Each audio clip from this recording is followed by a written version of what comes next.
Gara-gara percaya dengan mistis, pasangan suami istri di Temanggung, Jawa Tengah tega membunuh anaknya yang berusia 7 tahun dengan cara Tua korban yang dianggap mengetahui rencana pengusiran setan yang berdampak pada kematian cucu Anda. Tidak semua kisah kematian dimulai dengan pembunuhan. Kadang semuanya bermula dari niat baik yang salah arah. Dari rasa cinta yang tanpa pengetahuan berujung malapetaka. Dan dalam kasus ini, yang menjadi korban bukanlah orang jahat, tapi seorang anak kecil yang seharusnya bisa hidup, tumbuh, dan bermimpi. Di usianya yang baru 7 tahun, tapi disitulah semuanya berhenti. Bukan karena penyakit, bukan pula karena kecelakaan, tapi karena sebuah keyakinan yang salah arah. Dan kisah nyata kali ini berjudul Aisyah si bocah lugu. Bagaimana kisahnya? Dan inilah kisahnya.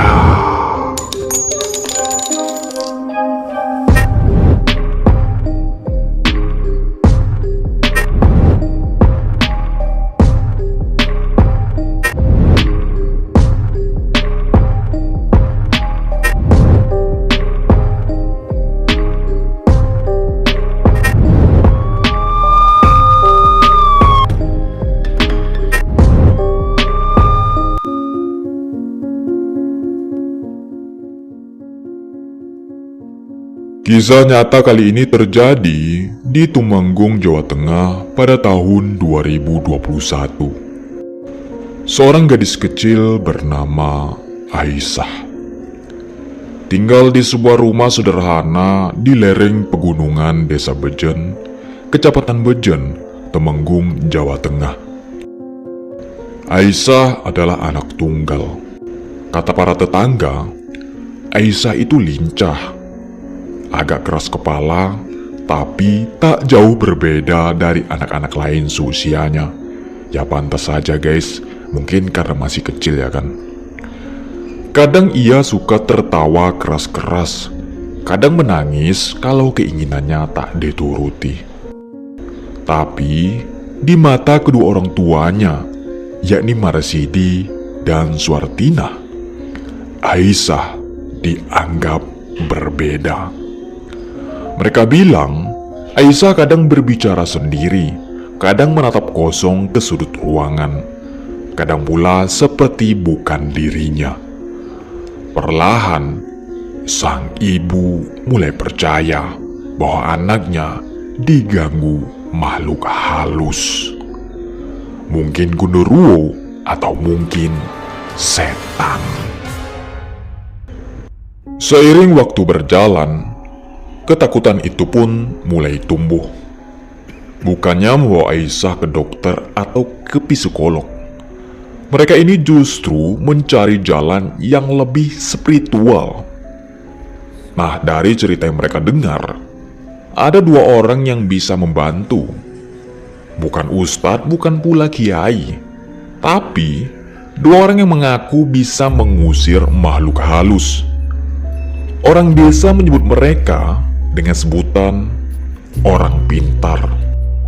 Nah, pada suatu hari di bulan Januari tahun 2021, kedua orang tua Aisyah yakni Marsidi dan Suartina memanggil 2 orang yang mereka percaya bisa mengobati anak mereka dari gangguan goib. Seorang dukun bernama Haryono dan asistennya bernama Budiono. Di sini, saran mereka pun terdengar tegas. Anak ini harus diruqyah. Tapi yang terjadi bukanlah ruqyah seperti yang diajarkan dalam agama. Tidak ada ayat suci, tidak ada pula doa. Yang terjadi justru sesuatu yang jauh dari nalar. Setelah mendengar saran dari kedua dukun itu, di sini Marsidi dan istrinya mengambil tindakan sendiri. Mereka mulai menyirami Aisyah dengan air berulang kali. Di sini, Aisyah menangis, meronta, tapi mereka terus melakukannya. Mereka percaya itu bagian dari proses penyembuhan. Nah, praktik pengusiran sosok genderuwo yang diyakini di tubuh anak tersebut sehingga menjadi nakal, hingga tindakan keji dan tak masuk akal pun dilakukan. Ritual ruqyah itu dengan metode menenggelamkan Aisyah ke dalam bak kamar mandi, hingga akhirnya Aisyah merenggang nyawa. Gadis tak berdosa itu harus mendapatkan perlakuan kekerasan yang anehnya justru dilakukan oleh orang tuanya sendiri hingga akhirnya tewas. Setelah peristiwa ruqyah tersebut, kedua orang tuanya tidak menguburkan jasad anaknya sebagaimana mestinya, tapi ditidurkan di dalam kamar, guys. Tidak dikuburkannya Aisyah juga atas hasutan si dukun ini yang mengatakan bahwa Aisyah belum meninggal. Nanti setelah genderuwo keluar dari jasad Aisyah, si anak akan bangun sendiri dan baik-baik saja. Nah, hasutan seperti itu diyakini oleh kedua orang tuanya, guys. Sehingga mereka merawat jasad Aisyah seperti layaknya masih hidup. Kedua orang tuanya menidurkan Aisyah di atas ranjang di dalam kamar dan dikunci agar jasad itu awet dan tidak berbau busuk. Orang tuanya juga memberikan wewangian dan kapur barus. Aneh memang, selama 4 bulan sejak Januari tahun 2021, kematian Aisyah ini benar-benar tidak terendus oleh siapapun, termasuk tetangga dan kerabat. Waktu berlalu, hari berganti minggu, minggu berganti bulan. Jasad Aisyah tidak dikuburkan, dibiarkan terbaring di kasur, diselimuti seperti orang tidur. Orang tuanya percaya bahwa ini hanya sementara, bahwa Aisyah akan bangun lagi. Jin yang merasukinya sudah pergi dan tinggal menunggu ruhnya kembali. Itulah yang dipercaya orang tuanya. Tak ada yang tahu, rumah mereka tertutup. Suara tawa Aisyah tak terdengar lagi. Tapi para tetangga mengira ia sedang pergi dititipkan kepada keluarga lain. Sampai akhirnya mbahnya mulai curiga. Sudah berbulan-bulan Aisyah tak pernah mampir ke rumah, tak pernah main, tak kelihatan di sekitar desa. Pada pertengahan Mei tahun 2021, Mbah dan budenya datang ke rumah, guys. Mereka mengetuk pintu. Nah, ketika mereka masuk, di sini bau busuk menyambut mereka. Mereka lantas menuju ke kamar. Di sana, mereka menemukan tubuh mungil itu terbaring kaku di kasur. Jasad yang telah lama membusuk, kulitnya kering, matanya kosong, masih diselimuti seolah hanya tidur. Mbahnya syok karena sang cucu sudah menjadi tulang belulang. Dari sinilah misteri kasus Aisyah itu terbongkar. Fakta demi fakta akhirnya terbuka satu persatu. Polisi pun dipanggil. Saat jasad Aisyah dibawa keluar rumah, tak ada yang bisa berkata-kata. Semua terdiam, tak percaya. Pemeriksaan polisi dan visum dilakukan. Hasilnya jelas, Aisyah meninggal akibat kekerasan fisik dan kehabisan oksigen. Bukti-bukti menunjukkan ia tidak sedang sakit. Ia tidak mati karena takdir, tapi karena disiksa atas nama ruqyah. 4 orang ditetapkan sebagai tersangka. Ayah dan ibu Aisyah, serta 2 orang dukun yang melakukan ritual. Mereka mengaku tidak pernah berniat membunuh.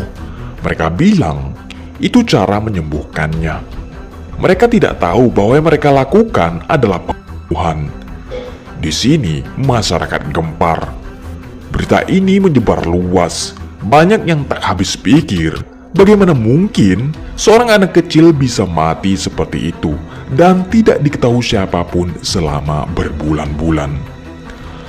Ada yang menyebut ini pesugihan, ada yang menyebut ini fanatisme.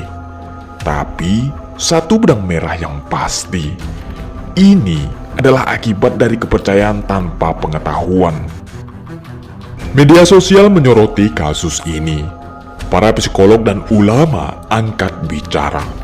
Ruqyah adalah praktik keagamaan yang sah kata mereka, tapi harus dilakukan oleh orang yang mengerti atau oleh ahlinya, bukan oleh siapapun yang merasa bisa, dan yang pasti tidak boleh dilakukan dengan kekerasan. Apa yang dialami Aisyah bukan pengobatan, itu penyiksaan. Kini, kedua orang tuanya menjalani proses hukum. Mereka diadili dengan Undang-Undang Perlindungan Anak. Ancaman hukumannya 10 tahun penjara. Tapi apapun vonisnya nanti, Aisyah tidak akan kembali. Ia hanya seorang anak kecil yang mungkin hanya ingin dimengerti, yang mungkin sedang melalui masa tumbuh kembangnya, tapi malah dianggap kerasukan dan direnggut hidupnya oleh orang yang mencintainya.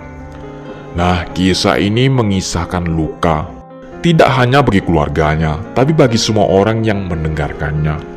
Karena kita tahu, ini bukan satu-satunya kasus. Di banyak tempat lain, masih ada anak-anak yang tumbuh dalam keluarga yang takut tapi tidak tahu harus kemana. Anak-anak yang mungkin hanya perlu pelukan, tapi justru dihakimi. Semoga dari kisah Aisyah kita belajar bahwa cinta tak cukup tanpa pemahaman, bahwa iman butuh ilmu, bahwa jika kita tidak tahu cara menyembuhkannya, lebih baik kita meminta bantuan orang yang tahu. Dan semoga kisahmu jadi pengingat agar tragedi serupa tak pernah terulang. Oke lah guys, cukup sekian video yang saya bawakan. Sampai ketemu lagi di video-video selanjutnya. Bye-bye guys.